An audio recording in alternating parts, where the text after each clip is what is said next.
talk about liquid calories when it comes to dieting. Now, liquid calories are going to be something that you ultimately want to really lower, or at least in my eyes, I usually tell people to completely get rid of them. And you're probably thinking, Logan, why are liquid calories so bad? Well, let's talk about the exact mechanism behind this. So, the thing with liquid calories is that there is a large amount of calories just in the liquid in itself, right? And when we're talking about this large amount of calories in liquid form, usually there is very little nutrients. So there's very little fiber, there's very little protein, there's very little micronutrients like vitamins and minerals in these liquid calories. So you're getting a large amount of energy, but you're not getting a large amount of overall good nutrients that your body can use to help rebuild, to help repair, and to give you good long-lasting energy throughout the day. So that's one of the big crucial things with a lot of these liquid calories. And another huge problem with liquid calories is that they just don't help with fullness at all.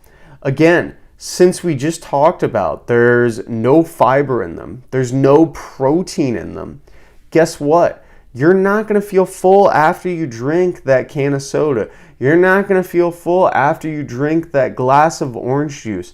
You're not going to feel full after you have maybe some wine or a little bit of alcohol. I know alcohol sits a little bit heavier in people, but still, you're not going to be nearly as satisfied as if you, let's say, ate an orange, for example, or if you maybe just had, I don't know, a piece of bread with some peanut butter on it, right?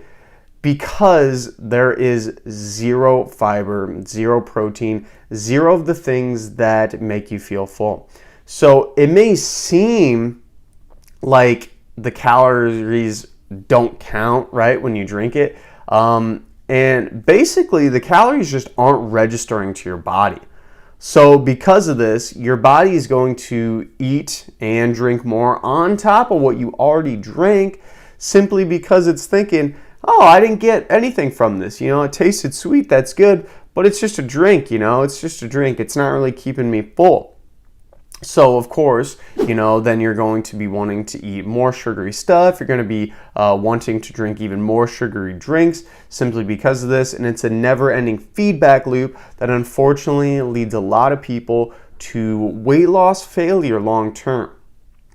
And I think another huge kind of elephant in the room when it comes to liquid calories is that most people just simply don't count them. I know myself personally, when I first started in my health and fitness journey, I would drink a lot of Powerade, full sugar Powerade or Gatorade. And when I did this, I didn't even really think about the drink as being calories. I didn't even think about it being as part of my meal. Even though there's like sometimes 200 to 300 calories, depending on how much I'm drinking, just in those pieces of liquid, right? Just in those pieces of liquid. So most people don't count them because they don't even think about it. They don't think about it as being part of their meal.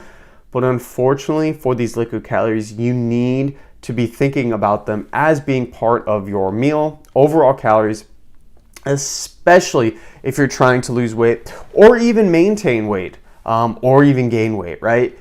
When you're looking at your overall calorie intake, calories from liquid are literally the same as calories from food when it comes to maintaining your weight. So there's no difference. I will say though, of course, as we just discussed, they don't have nearly as much overall nutrients, so you're not going to feel as energetic. But when it comes to packing on the pounds, they can do that very, very well.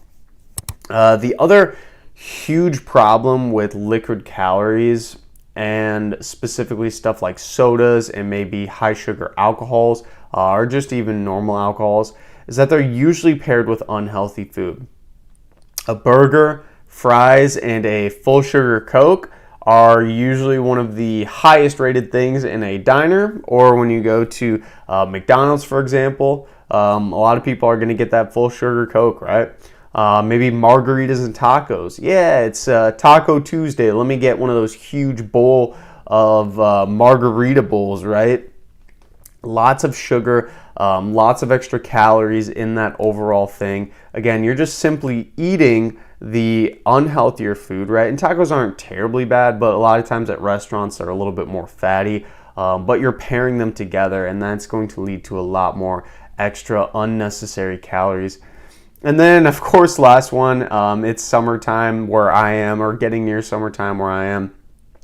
Beer and cookouts, alcohol and cookouts, alcohol and all that unhealthy food. So we got the chips and dip, we got high-fat meats, high-fat burgers and cheese, and I'm actually kind of salivating thinking about it right now. It sounds pretty good. But I know that I can't eat that stuff all the time, otherwise I'm going to be, of course, a train wreck when it comes to my body composition and overall feelings of vigor and energy. So just some more liquid calorie examples for you. Alcohol, lemonade, sodas. Diet sodas are a good option if you do want to pivot. Juices, people think juices are extremely good and extremely healthy for you. They're not. They're not at all, simply because all of that fiber that is taken from the orange, from the apple, from the juice that you're drinking is extracted. So you're getting all the sugar with zero of the fiber, right? All the sugar from the fruit, all the fructose with zero of the fiber. So the fiber usually buffers that fructose and buffers the blood sugar spike. But when you're just drinking straight up fruit juice, you're getting that blood sugar spike basically straight into your body, which is of course not good for regulating your hunger hormones, and chronically elevated blood sugar leads to, of course, insulin resistance and diabetes, which is not good at all. Energy drinks as well. If you're not getting diet energy drinks, there's a lot of liquid calories in like Rockstar, Monsters, all those different things. So just beware on that as well. And then I am going to add smoothies to this, and smoothies aren't all bad inherently. You can actually get some smoothies that have some pretty good nutrients and are very filling. The smoothies that I make, or the shakes that I make, will have a little bit of protein powder in them, and maybe they'll have some oats. Sometimes I'll add a pinch of peanut butter. And then, of course, adding a little bit of milk. All of these kind of culminate to liquid calories, but since it's a lot thicker and all of these things have good nutrients when added together, it's not going to lead such as big of a dent on your overall calories than if I was just drinking straight fruit juice, for example. And we just dived into fruit juice and why that's not really a good option for you as well. So go ahead and give this video a like if it's given you some good value so far.